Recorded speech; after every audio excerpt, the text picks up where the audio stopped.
콩고 정글 깊숙이 놀라운 비밀이 살아 숨쉬고 있어요. 거대하고 힘이 세고 똑똑하며 두려움 없는 거대한 침팬지들이 다른 어떤 곳과도 비교할 수 없는 특별한 사회를 이루고 있답니다. 만약 이 침팬지들이 사자 같은 가장 사나운 포식자들을 사냥하고 제압할 수 있다면 어떨까요? 오늘 영상에서는 이 사자 킬러들의 알려지지 않은 이야기와 그들의 놀라운 힘을 함께 알아볼게요. 자, 시작해볼까요? 콩고의 전설적인 거인들. 콩고 민주공화국 북부의 외딴숲, 중앙아프리카 공화국 국경 근처에 빌리 유인원으로 알려진 신비로운 거대한 침팬지 무리가 살고 있어요. 이 강력한 영장류들은 힘과 강인한 성격으로 유명해서 현지 주민들을 오랫동안 매료시켜왔어요. 전설에 따르면 이들은 사자를 물리칠 수 있고 밤에 숲 전체에 메아리치는 무시무시하게 큰 소리를 낸다고 해요. 오랜 세월 동안 이 이야기들은 확인되지 않았지만 최근 과학자들의 관심이 다시 높아지면서 이 은둔적인 생물들을 연구하려는 노력이 새롭게 시작됐어요. 연구자들은 무장 사냥꾼과 반군을 피해 위험한 지대를 헤치며 전설적인 침팬지들을 찾아냈어요.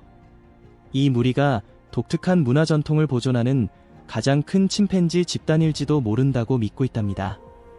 독일 출신의 영장류 전문가 클레브 힉스는 이 광활한 숲에 이런 거대한 침팬지들이 수만 마리 살고 있을 거라고 추정해요.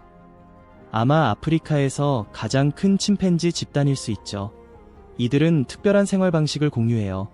주로 과일을 먹는데 특히 무화과 열매를 좋아하고 판트 후팅 소리와 나무를 두드리는 방식으로 소통한답니다.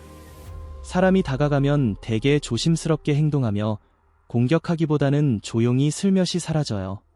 도로 근처에 사는 침팬지들은 사람을 보면 바로 도망치는데 특히 성체 수컷들이 가장 민감해요. 빌리 유인원들은 일반 침팬지보다 몸집이 커요. 발자국 길이가 11인치에서 13인치 사이예요. 얼굴은 평평하고 입은 넓으며 이마에 뼈 융기가 있어요. 고릴라와 달리 검은 털이 젊을 때부터 회색으로 변해요. 두개골은 침팬지와 고릴라의 특징이 섞여 있어서 눈에 띄는 눈썹 융기와 뼈 벼디 있답니다.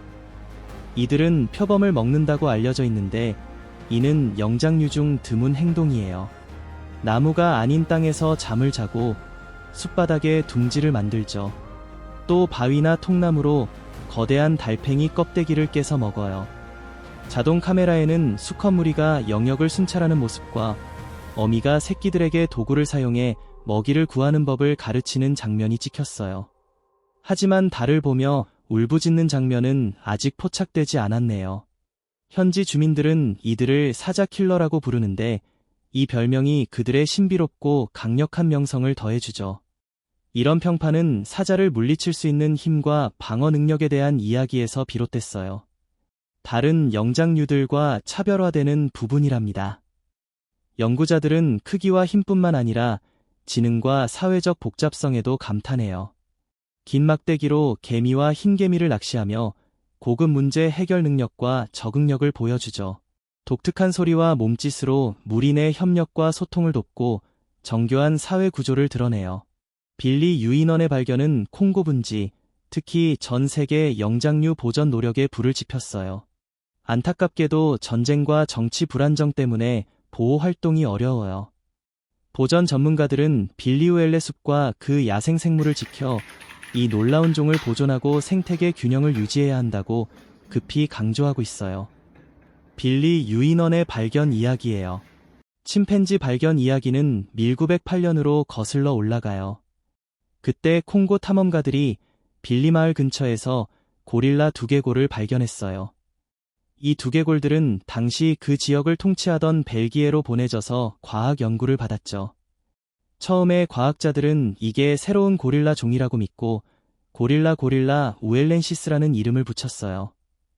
하지만 1970년에 콜린 그로브스가 다시 검토한 결과 이 두개골은 그냥 평범한 서부 고릴라의 것이라는 결론이 나왔어요. 1996년에 사진작가 칼 암만이 그 전설적인 고릴라를 찾으러 빌리 마을로 갔어요. 그런데 고릴라 대신 침팬지와 고릴라 특징을 모두 가진 침팬지 두개골을 발견했죠. 암만은 또 유난히 큰 침팬지를 찍은 사진도 보고 고릴라 똥이나 발자국 크기와 맞먹거나 그보다 더 큰 똥과 발자국도 찾았어요. 이런 단서들이 있었는데도 자세한 조사를 하지 않고 그 지역을 떠났어요. 2000년에 암만이 현지 사냥꾼 안내를 받으며 국제 연구팀과 함께 다시 돌아왔어요. 침팬지를 직접 보진 못했지만 침팬지보다는 고릴라가 주로 만드는 크고 편안한 땅이 둥우리를 습지 지역에서 관찰했어요. 그런데 콩고 내전이 터지면서 과학 연구가 중단됐어요. 전쟁이 2003년에 끝난 후에야 과학자들이 안전하게 숲으로 돌아올 수 있었어요. 내셔널 지오그래픽 소속 동물 행동 전문가 셀리 윌리엄스가 팀에 합류해서 이 신비로운 빌리 유인원을 직접 본 첫 번째 과학자라고 주장했어요.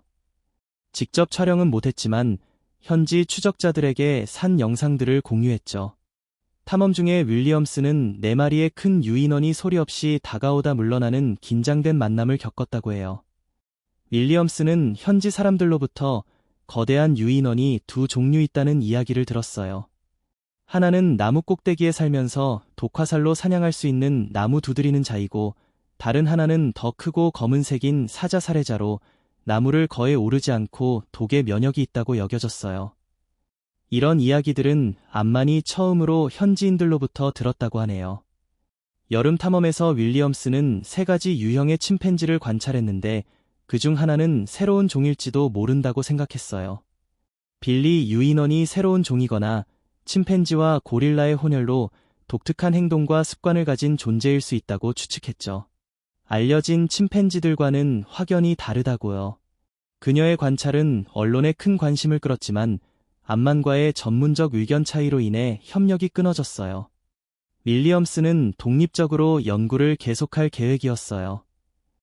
2004년에 연구자 클레브 힉스가 암만팀에 합류하면서 또 다른 관점이 나왔어요.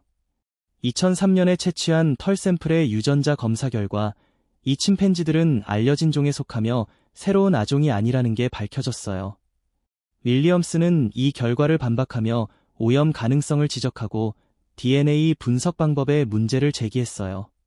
그 검사가 목의 혈통만 반영해서 과거 고릴라와의 교배를 놓칠 수 있다고요. 콩고 숲의 획기적인 탐험. 2004년에 과학자 클레브 힉스가 아프리카 숲 깊숙이 들어가서 빌리 마을에서 약 60km 떨어진 곳에 사는 특이한 침팬지 무리를 연구했어요. 이 침팬지들은 큰 우두머리 수컷들을 포함해서 힉스와 그의 팀을 엄청난 호기심으로 둘러쌌지만 전혀 공격적이거나 적대적이지 않았어요. 이건 이전 보고서들과도 딱 맞아떨어지는 부분이었죠. 안타깝게도 2005년에 빌리 침팬지 연구에 깊이 관여했던 연구자 셀리 윌리엄스가 심각한 사고를 당해서 전신이 마비되는 큰 부상을 입었어요. 이 삶을 바꿔놓은 사건 이후로 그녀는 공개적인 논의를 피하고 계획했던 탐험도 취소했답니다. 2006년까지 힉스와 그의 팀은 이 특별한 침팬지들을 20시간 넘게 관찰했어요. 그 결과 이 동물들은 일부에서 추측했던 것처럼 잡종종이 아니라 분명히 침팬지라는 결론을 내렸죠. 힉스는 암컷들이 서로 특유의 소리로 의사소통하고 나무를 리듬있게 두드리는 전형적인 침팬지 행동을 기록했어요. 배설물로 한 DNA 검사에서도 이 침팬지들이 이미 알려진 아종에 속한다는 게 확인됐어요. 일부 언론 보도가 윌리엄스의 이전 주장과 이 발견을 혼동하면서 힉스는 몇몇 기사가 자신의 말을 잘못 해석했다고 해명해야 했어요. 2009년에 힉스와 팀은 종합보고서를 발표했는데 이 침팬지 무리가 그 지역에서 독특한 행동 집단을 이루고 있다고 확인했어요. 그들은 특별한 관습과 몸짓 언어로 의사소통하는 방식, 사회적 행동, 그리고 먹이 선호도를 보여줬어요. 예를 들어 다른 침팬지들은 좋아하는 개미 종류를 먹지 않고 도구를 새로운 방식으로 사용하기도 했죠. 힉스와 동료들은 약 2000km에 달하는 밀림을 조사했는데 그 면적은 5만 제곱킬로미터가 넘었어요. 조사 결과 이 무리의 개체수는 수천 마리에서 심지어 만 마리에 이를 수도 있다고 추정됐어요. 정말 독특한 삶의 방식을 가진 번성하는 공동체인 셈이죠. 거대한 침팬지의 비밀. 말라리아 같은 질병과 잠재적인 분쟁 같은 어려움에도 불구하고 힉스는 이 매력적인 침팬지들을 연구하겠다는 결심을 굳혔어요. 야생 사진작가 칼 아만의 영향을 받은 힉스는 암스테르담 대학에서 박사과정을 밟던 중 2004년에 아만의 연구팀에 합류해서 빌리 침팬지들의 삶을 탐구하기 시작했답니다. 12해 동안 그들은 광활한 지역에 퍼져 있는 20개의 침팬지 무리를 꼼꼼히 따라다니며 이들의 복잡한 문화를 밝혀냈어요. 세심한 관찰을 통해 침팬지들이 사용하는 도구, 먹이 습성, 짝짓기 행동, 그리고 잠자는 패턴을 연구했죠. 이 침팬지들은 특정 작업에 맞는 도구를 선택하는데 놀라운 지능을 보여줬어요. 예를 들어 길고 굵은 막대기 때로는 2미터가 넘는 것을 사용해서 깊은 둥지에 있는 방어적인 드라이버 개미를 물리지 않고 꺼내 먹었답니다. 또 더 짧고 튼튼한 막대기로 아프리카에서 물리면 아주 아픈 또 다른 개미종을 으깨서 아마도 먹기 전에 약하게 만든 뒤 먹었을 거예요. 그리고 튼튼한 막대기로는 땅속 벌집에서 달콤한 꿀을 꺼내고 섬세하고 가는 막대기로는 때를 짓지 않는 약한 개미들을 잡아먹었어요. 이 침팬지들의 도구 사용을 연구하다 보면 오스트랄로피테쿠스 같은 유인원 조상들을 포함한 초기 인류가 어떻게 썩기 쉬운 재료로 간단한 도구를 만들었을지, 그리고 그 도구들이 고고학적 증거를 거의 남기지 않았을지에 대한 통찰을 얻을 수 있답니다. 연구자들은 빌리 침팬지들에게 독특한 먹이 습성이 있다는 걸 발견했어요. 다른 침팬지들과 달리 이들은 쿠비테르메스와 마크로테르메스 종이 만든 흰개미 집에서 나오는 흰개미를 좋아했지만 풍부하게 있는 마크로테르메스 흰개미 집은 완전히 무시했어요. 제인 구달은 1960년대에 침팬지들이 도구를 사용해 마크로테르메스 흰개미를 잡아먹는 모습을 관찰하면서 지능과 적응력을 보여준 유명한 사례를 남겼죠. 그런데 빌리 침팬지들이 이 자원을 외면하는지는 아직도 미스터리예요. 다른 침팬지 무리들은 마크로테르메스 흰개미를 적극적으로 노려서 도구를 쓰거나 손으로 직접 잡아먹는데요. 이런 차이는 침팬지 문화, 즉 무리 안에서 전해 내려오는 독특한 전통과 행동이 환경과 경험에 따라 형성된다는 걸 잘 보여줘요. 과학자들은 환경적 요인이나 유전적 이유가 빌리 침팬지들의 선택에 영향을 줄 수 있다고 조심스럽게 말해요. 사자와 표범 같은 포식자 위험에도 불구하고 이렇게 풍부한 먹이를 피하는지 이해하는 건 여전히 중요한 연구 주제랍니다. 흥미롭게도 빌리 침팬지들은 거대한 아프리카 달팽이, 거북이, 천상갑, 심지어 표범까지 다양한 먹이를 사냥하거나 주워 먹어요. 한 번은 과학자들이 이 영장류들이 오카피, 숲속에 사는 큰 동물, 고기를 먹는 모습을 봤는데 아마 표범이 남긴 사체에서 얻은 걸로 보였어요. 대부분의 침팬지들이 나뭇가지에 몸을 웅크리고 쉬는 것과 달리 이 침팬지들은 땅 위에 엮어서 만든 침대를 사용해요. 포식자가 있는 환경에서 이게 위험해 보일 수 있지만 침팬지들이 표범을 맞서거나 심지어 사냥하는 모습이 관찰된 걸 보면 두려움이 덜한 것 같아요. 클레브 힉스 같은 과학자들은 땅에서 자는 습성이 빌리 침팬지들에게만 있는 건지 아프리카 다른 곳에서도 발견되는지 계속 조사하고 있답니다. 빌리 유인원의 놀라운 삶과 도전. 울창한 숲속에서 일부 빌리 유인원은 북쪽 지역에 살고 다른 일부는 남쪽 지역에 살고 있어요. 구불구불한 강으로 갈라진 이 빌리 침팬지들은 넓은 숲과 다양한 서식지에서 번성하며 지역 전체에 걸쳐 놀라울 정도로 비슷한 관습을 공유하고 있답니다. 이치에 상관없이 이 생물들은 항상 땅에 아늑한 둥지를 짓고 긴 막대기를 영리하게 사용해 개미를 낚시하며 재빨리 흰개미 둔덕을 부수고 다른 침팬지들이 좋아하는 특정 종류의 흰개미는 무시하는 경향을 보이죠. 연구자 클레브 힉스는 이런 공통된 전통에 대해 두 가지 이유를 제안해요. 먼저, 무리들이 서로 떨어진 지 아직 오래되지 않아 관습이 크게 달라지지 않았을 수 있어요. 아니면 한 무리에서 새롭게 발견한 행동이 잦은 이동을 통해 이웃 무리로 빠르게 퍼질 수도 있죠. 이런 이동성은 빠른 혁신보다는 전통적인 관습을 유지하는 데 도움이 돼요. 빌리 침팬지들은 우리와 가까운 친척인 침팬지들 사이에서 관습이 어떻게 전해지는지 연구할 수 있는 특별한 기회를 제공한답니다. 비슷한 숲에 살고 있지만 북쪽과 남쪽 침팬지들 사이에는 차이점도 있어요. 북쪽 침팬지들은 꿀을 특히 좋아하고 흔히 긴 막대기를 사용해 개미를 낚시해요. 남쪽 침팬지들은 드라이버 개미에 덜 관심을 보이고 더 짧은 막대기로 잡는 포네링 개미를 선호하죠. 과학자들은 아직 남쪽 침팬지들이 꿀을 먹는 모습을 관찰하지 못했어요. 힉스는 이런 먹이 선호도의 차이가 왜 생기는지 확신하지 못하고 있어요. 드라이버 개미 둥지는 보통 더 깊이가 있어서 북쪽 침팬지들이 더 긴 막대기를 사용하는 이유가 될 수 있어요. 하지만 강 북쪽과 남쪽의 침팬지들이 왜 다른 개미를 선택하는지는 여전히 흥미로운 질문이에요. 감비아 같은 다른 지역의 침팬지들도 드라이버 개미를 잡을 때 짧은 막대기를 사용하거든요. 일부는 북쪽 침팬지들이 천연 소금원이 부족해서 더 짠맛이 나는 개미를 찾는 것일 수 있다고 제안해요. 또 다른 이론은 북쪽에 선호하는 먹이인 붉은 콜로부스 원숭이가 없기 때문에 북쪽 침팬지들이 드라이버 개미 같은 대체 단백질을 찾게 된 것이라는 거예요. 남쪽 침팬지들은 붉은 콜로부스 원숭이와 드라이버 개미를 모두 먹으며 다양한 식단을 즐겨요. 힉스와 동료 연구자 티보 그루버는 이런 차이에 가능한 이유로 문화적 우선순위를 제안하는데, 서로 다른 침팬지 무리들이 서로에게서 독특한 행동을 배우면서 다양한 먹거리 습관이 생긴다는 거죠. 콩고의 거대 침팬지 사회를 이루는 유인원들의 미래는 아직 불확실해요. 원숭이들의 미래와 멸종 위협. 힉스 박사가 이끄는 연구팀은 이 침팬지들과 그들의 독특한 전통을 연구할 수 있는 드문 기회를 얻었어요. 이 전통들은 사라질 위기에 처해 있답니다. 힉스 박사는 이러한 문화적 관습들이 영원히 사라지기 전에 기록하고 보존하는 일에 열정을 쏟고 있어요.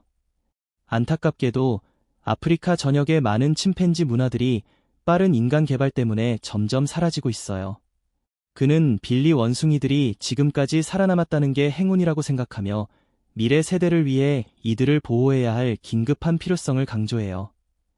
연구자들은 특히 우엘레 강 남쪽에서 불법 야생육 거래가 광범위하게 이루어지고 있다는 사실에 충격을 받았어요. 침팬지 고기가 현지 수프에 들어가거나 일부 시장에서 공개적으로 팔리고 있다고 해요. 더 걱정스러운 건 일부 법 집행기관과 정부 관리들이 침팬지가 보호종이라는 사실을 모르는 것처럼 보인다는 점이에요. 또한 개인들이 침팬지를 애완동물로 키운다는 보고도 있어서 이들의 생존이 더욱 위협받고 있어요. 이러한 놀라운 동물들과 그들의 문화유산을 보호하기 위해서는 인식 제고와 적극적인 행동이 정말 중요해요. 힉스 박사는 계속되는 위협을 막기 위한 긴급 조치를 강조해요. 두 가지 주요 전략이 필요하다고 하네요. 중요한 침팬지 서식지를 위한 더 강력한 법적 보호와 정부 관리들에게 이러한 보호와 집행의 중요성을 교육하는 거예요. 콩고 사람타치가 주도하는 보전 노력들을 강화하기 위해 국제적 지원이 필수적이에요. 이 침팬지들은 콩고의 생물 다양성에 아주 중요한 존재라서 모두가 함께 노력해서 이들을 지켜야 해요. 안타깝게도 이 침팬지들이 누리는 평화로운 환경이 위험에 처해 있어요. 지난 30년 동안 콩고 민주공화국은 국제구호위원회에 따르면 500만 명이 넘는 생명을 앗아간 파괴적인 분쟁을 겪었어요. 전쟁이 공식적으로 끝난 지 10년이 넘었지만 침팬지들은 여전히 취약한 상태예요. 이 지역에서는 폭력이 계속되고 있어요. 인근 국가들인 남수단, 중앙아프리카 공화국, 그리고 우간다 북부의 반군 통제 지역에서도 분쟁이 이어지고 있거든요. 한때 침팬지들을 보호해주던 울창한 숲이 이제는 불법 사냥꾼들과 우간다의 주님 저항군 같은 반군 단체들의 은신처가 되어버렸어요. 이들은 야생동물을 해치고 지역 주민들을 방해하며 때로는 마을들을 분쟁에 끌어들이기도 해요. 이 상황은 이러한 특별한 생물들과 그 서식지의 생존을 보장하기 위해 긴급한 공동행동을 요구하고 있어요. 침팬지의 멸종 위기. 2010년부터 미국 어류 및 야생동물관리국은 빌리숲의 동물들을 보호하기 위해 3억 4천만 달러 이상, 대략 4억 9천만 원 정도를 기여해왔어요. 2015년에는 아프리카 야생동물재단과 협력해서 콩고 군대의 일부인 공원 순찰대원들을 지원했는데, 이 순찰대원들은 숲을 반군과 불법 사냥꾼들로부터 지키는 역할을 해요. 이 순찰대원들은 니르 콜론 같은 전직 엘리트 특공대원들이 이끄는 이스라엘 회사인 미샤 컨설팅에서 훈련을 받았어요. 그들은 무어가 사냥꾼들을 안전하게 제지하는 방법과 무장단체와의 대치 상황을 관리하는 법을 배웠죠. 하지만 이런 노력에도 불구하고 빌리 숲의 보호는 여전히 대부분 이론적인 수준에 머물러 있어요. 연구자 서스턴 클리블랜드 힉스 박사는 불법 사냥 때문에 코끼리 개체수가 급격히 줄어들었고 이제 침팬지들도 점점 더 큰 위험에 처해 있다고 경고해요. 그는 부시미트 사냥꾼들이 이 침팬지들을 노리고 있어서 2010년 이후 북부 콩고에서만 매년 대략 400마리에서 440마리 정도가 사라지고 있다고 급박하게 말했어요. 연구자 크리스토프 보에슈는 빌리와 주변 지역에서 고아가 된 새끼 침팬지들과 시체들을 더 많이 목격했다고 보고했어요. 그는 더 강력한 보호 조치가 없으면 침팬지들이 아프리카 다른 곳에서 이미 일어난 것처럼 완전히 사라질까 봐 두려워해요. 침팬지들은 우리와 가장 가까운 동물 친척 중 하나인데 부시미트로 불법 사냥당하는 바람에 멸종 위기에 처해 있어요. 이 부시미트는 작은 마을부터 큰 도시까지 팔리는데 중요한 식량원이지만 야생동물 개체수를 위협하죠. 부시미트 사냥은 중앙아프리카와 서아프리카에서 오랜 문화적 뿌리를 가지고 있어요. 영국에서 사슴 사냥하는 것과 비슷할 수 있죠. 하지만 도시화가 급속히 진행되면서 수요가 엄청나게 늘어났어요. 벌목과 채광은 서식지를 더 파괴해서 침팬지들과 많은 종들의 미래를 위험에 빠뜨리고 있어요. 부시미트 무역을 연구하는 과학자 마커스 로클리프 박사는 도시가 커지고 인프라가 좋아지면서 부시미트를 운송하기가 더 쉬워져 도시 시장 공급이 폭발적으로 증가했다고 말해요. 그는 콩고 분지에서만 매년 약 500만 톤의 부시미트가 팔린다고 추정해요. 이 증가하는 수요 때문에 야생 개체수, 특히 침팬지들이 줄어들고 있어요. 이용 가능한 동물이 적어지면서 부시미트 가격은 오르고 침팬지 수는 매년 수천 마리씩 줄어들고 있죠. 현재 추세가 계속되면 침팬지들은 몇십 년 안에 야생에서 사라질 수 있어요. 침팬지들은 야생에서 최대 35살까지 살 수 있지만 번식이 느려서 암컷들이 대략 5년에 한 번씩 새끼를 낳아요. 그래서 개체수가 취약하죠. 사냥이 심하지 않더라도 전체 무리가 시간이 지나면서 사라질 수 있어요. 삼림 벌채와 기후변화는 숫자를 더 줄여요. 20세기에는 중앙아프리카 숲에 대략 100만 마리의 침팬지가 살았어요. 오늘날 추정치는 최소 17만 2천 마리로 떨어졌어요. 정확한 사냥 숫자를 알기 어려운 이유는 사냥꾼들이 깊은 열대우림으로 들어가고 고기는 출처에서 멀리 떨어진 곳에서 팔리기 때문이에요. 과학자들은 보호소에 도착하는 고아 새끼 침팬지들을 추적해서 피해를 추정해요. 고아들은 보통 성체 침팬지가 표적이 되면서 남겨진 새끼들 때문이에요. 고기 가치가 낮아서죠. 구출된 새끼 한 마리당 4마리에서 9마리의 성체가 사라졌을 가능성이 커요. 많은 고아 침팬지들은 운송 중 상처로 죽거나 허가 없이 사육되다가 죽어요. 보호소에 도착하는 건 5마리 중 1마리 정도예요. 상당한 개입이 없으면 이 놀라운 생물들은 추억 속으로 사라질지도 몰라요.